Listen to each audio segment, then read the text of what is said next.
కోవూరు నియోజకవర్గంలో సామాజిక సాధికారత బస్సు యాత్ర కార్యక్రమానికి విచ్చేసినటువంటి వేదిక మీద ఉన్నటువంటి పెద్దలకు, ఇక్కడికి విచ్చేసినటువంటి జగనన్న సైనికులకు, పత్రికా విలేకరులందరికీ కూడా నా నమస్కారాలు తెలియజేస్తున్నాను. ఈరోజు కోవూరులో జరుగుతున్నటువంటి బస్సు సాధికారత యాత్రలో పాల్గొంటున్నందుకు నాకు చాలా సంతోషంగా ఉంది. ఎందుకంటే ప్రసన్నన్న మాకు ప్రత్యేకమైనటువంటి గౌరవం, అభిమానం కూడా. సాధికారత బస్సు యాత్ర అంటే మన రాష్ట్ర ముఖ్యమంత్రి వర్యులు వైఎస్ జగన్మోహన్ రెడ్డి గారు నా ఎస్టీ, నా బీసీ, నా మైనారిటీ ఏవైతే సంక్షేమ పథకాలు అందాయో వారందరి కోసం మనం చెప్పవలసినటువంటి అవసరం మనకుంది. ఎందుకంటే ఉన్నవి లేనట్టు, లేనివి ఉన్నట్టు చూపించే ప్రతిపక్షాలు లేవు. అలాంటి టీవీ ఛానల్స్ కూడా మనకి లేవు. కాబట్టే ఈరోజు మనం చేసినటువంటి మేలుని చెప్పాల్సినటువంటి బాధ్యత ఉంది. కాబట్టి ఈ సామాజిక సాధికారత బస్సు యాత్రని స్టార్ట్ చేయడం జరిగింది.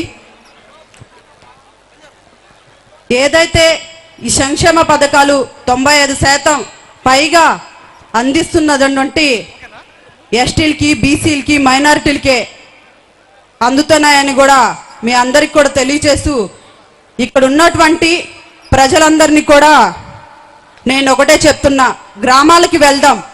పథకాలు తీసుకున్న వారిలో అందరిలో కూడా ఎస్టీ, ఎస్సీ, బీసీ, మైనారిటీలే ఉన్నారు కదా. చూడండి, 5 సంవత్సరాల కిందట పెన్షన్ తీసుకోవడానికి ఉదయాన్నే పంచాయతీ ఆఫీస్కి వెళ్తే 3 గంటల నుంచి సాయంత్రం 5 గంటల సేపు వెయిట్ చేసిన రోజులు ఉన్నాయి. అదేవిధంగా రేషన్ తీసుకోవాలంటే రేషన్ షాప్కి వెళ్తే ఆ రోజు పని వదులుకొని అక్కడ కూడా ఒక రోజునంతా వ్యత్యాసించి వెయిట్ చేసి రేషన్ తీసుకెళ్లే పరిస్థితులు ఉన్నాయి. ఇప్పుడు మన గత 4 సంవత్సరాల నుంచి మన ఎస్టీ కాలనీల ముందే రేషన్ బండ్లు ఉన్నాయి. రేషన్ బండి వచ్చి రేషన్ ఇస్తుంది. అదే కాకుండా ఎస్టీ, ఎస్సీ, బీసీ బిడ్డలందరూ కూడా వాలంటరీగా పెన్షన్ 1వ తేదీ వచ్చి 6 గంటలు అవ్వగానే మన చేతిలో పెట్టి మనల్ని చిరునవ్వుతో పలకరించే పరిస్థితులు ఉన్నాయి. మన ఎస్టీ కాలనీల ముందే సచివాలయాలు ఉన్నాయి.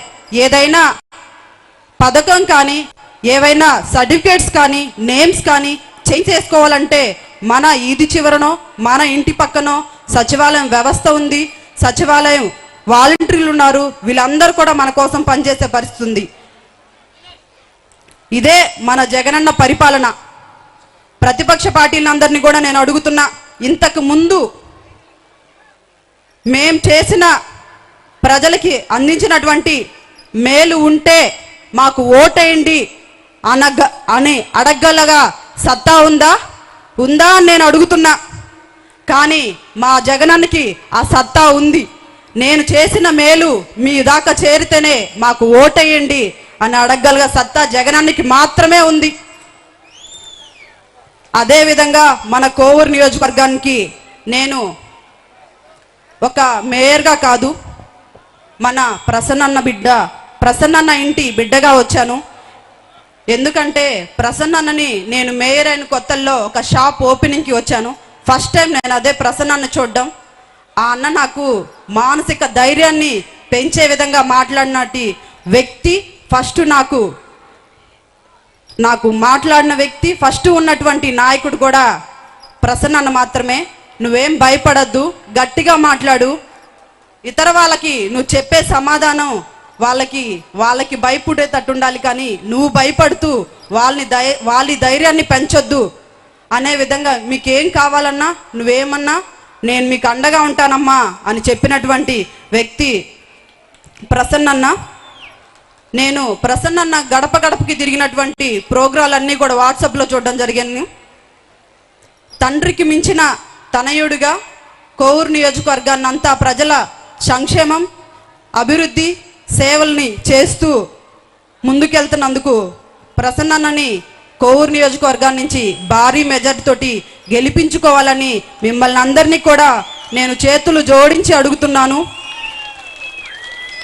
మన సమస్యల్ని పరిష్కరించి మనకి ఏం కావాలో మనకున్నటువంటి రోడ్స్ కానీ డ్రైన్స్ కానీ వేసేటటువంటి నాయకుల్నే మనం వెంచుకోవాలని కూడా మీ అందరినీ కూడా నేను మనస్ఫూర్తిగా కోరుకుంటున్నాను. జై జగనన్న, జోహార్ వైఎస్ఆర్.